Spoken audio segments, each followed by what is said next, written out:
Hi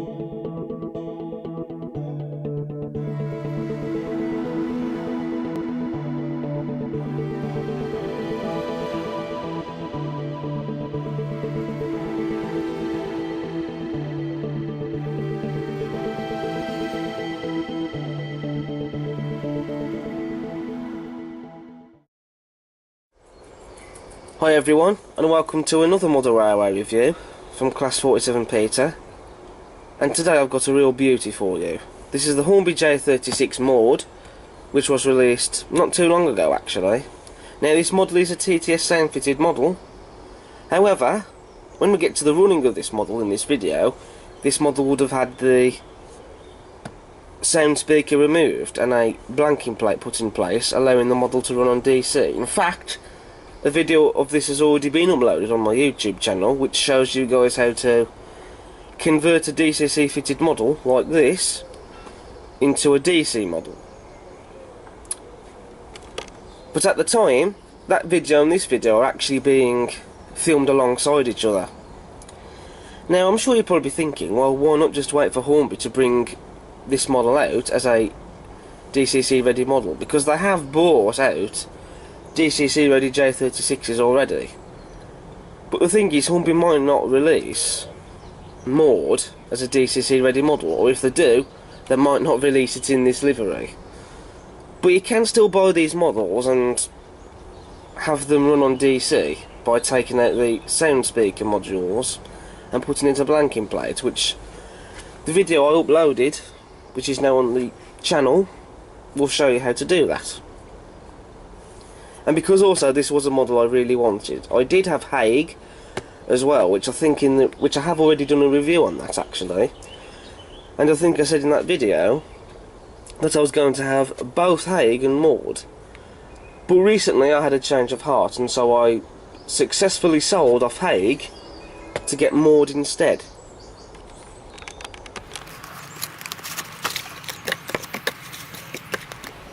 So the packaging this model comes in is the plastic ice cube packaging that we're all familiar with now. So with the packaging removed from the box, we get the instruction manual for the J36, which I'm not going to open up and go through it because it's all the same stuff that we've seen before and what we're all used to seeing, so I'm not going to bore you with that. And then we also have the sound decoder manual for this model, which tells you what the sound functions are, which ones to use, basically. Which I'm not going to need this, so that'll be thrown away to one side. Then with the outer plastic sleeve removed, we now have access to the little detail bag, in which in there we have a snowplough, which I did fit on Haig before I sold it off, but I might fit it on Maude, or I might just leave it off, I don't know. We also have the brake rods, the fire iron holders there, as you can see, vacuum pipes, and a spare non-tension nut coupling. So some of those detail parts I will fit on later. So with the model removed from the box, the first thing that I am immediately drawn to is the livery. I mean, the livery application is stunning. It's a very nice even coat of paint, and just look at all that beautiful crisp lining on the model. I mean, that really does lift the livery, that does, and that's what makes it look absolutely gorgeous. We've also got the locomotive's name as well, Maude, crisply printed in the middle wheel splasher there, as you can see, and even the NB lettering's there as well, and the numbers, which the loco's running number is 673. Just look at the embossed on those. I mean, that just looks amazing, and they're superbly and crisply printed as well, which looks stunning. On the model we have spool metal buffers, as you can see, as standard with most models. I don't have much care for them, but the buffers are there anyway regardless, but they are made out of metal though, which are nice. We've also got separately fitted lamp irons on the running board, as you can see. We've also got a dummy coupling hook on the buffer beam, as well as the crisp white lining as well on the buffer beam also. And the loco's running number 673 crisply printed on there as well. On the front of the smokebox door we have lots of rivets, as you can see, running around the smokebox door there. We've also got a separately fitted lamp iron, and we also have separately fitted smokebox door darts, as you can see there as well. And we've also got this lovely star, as you can see there, just around the outside of the smokebox door darts, and that is crisply printed, that is, and I must say very well done as well. So that looks brilliant. Of course we also have separately fitted metal handrails as well on the model. We've also got separately fitted steam pipe in there, as you can see. We also have the reversing lever as well. We've even got the inside motion there as well. I mean, it doesn't work on the model, but it's there regardless. And that just adds to the detail, and that really does look stunning, that does. It's very nicely painted as well too.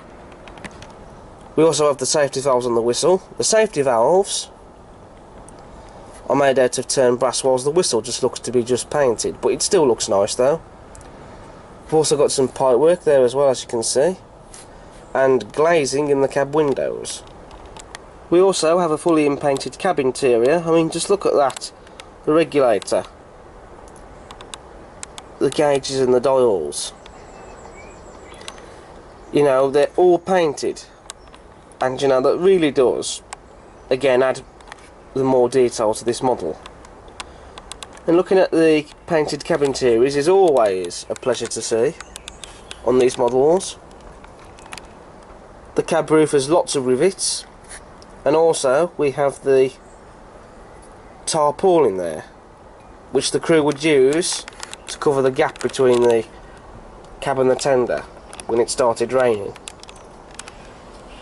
The tender has a removable coal load, which I will demonstrate now, as you can see. So you can put real coal in the tender if you want to, or just scatter the plastic coal load with your own coal load. I shall be adding a real coal load in this later on. I've also got the coal roll there on the tender, as you can see, on the top.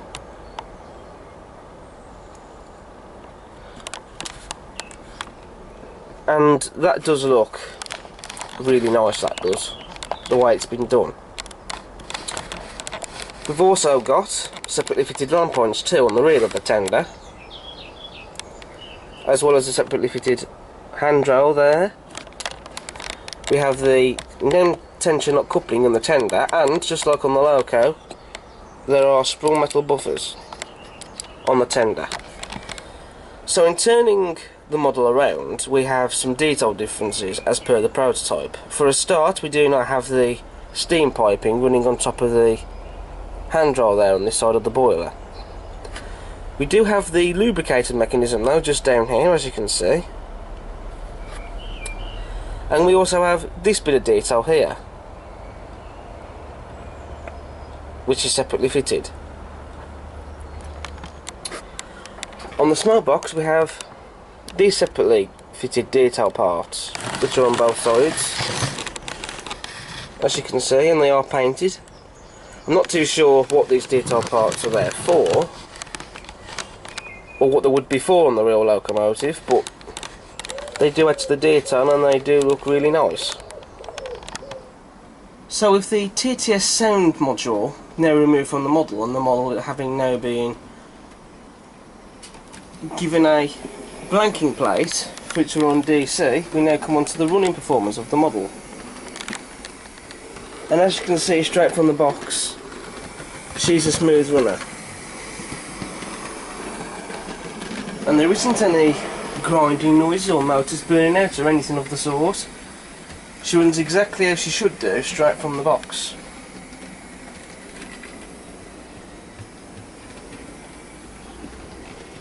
And that is just beautiful.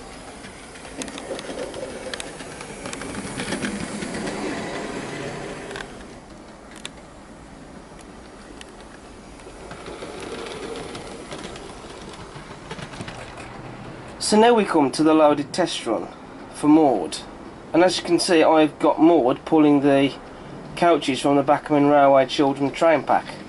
And the coaches do actually suit this locomotive rather well, actually.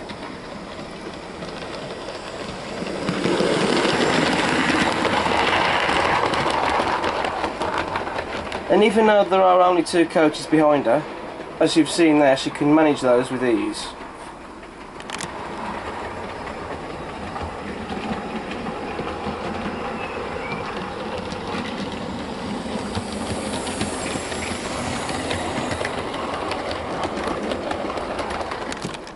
So that now brings me on to my overall conclusion for this model.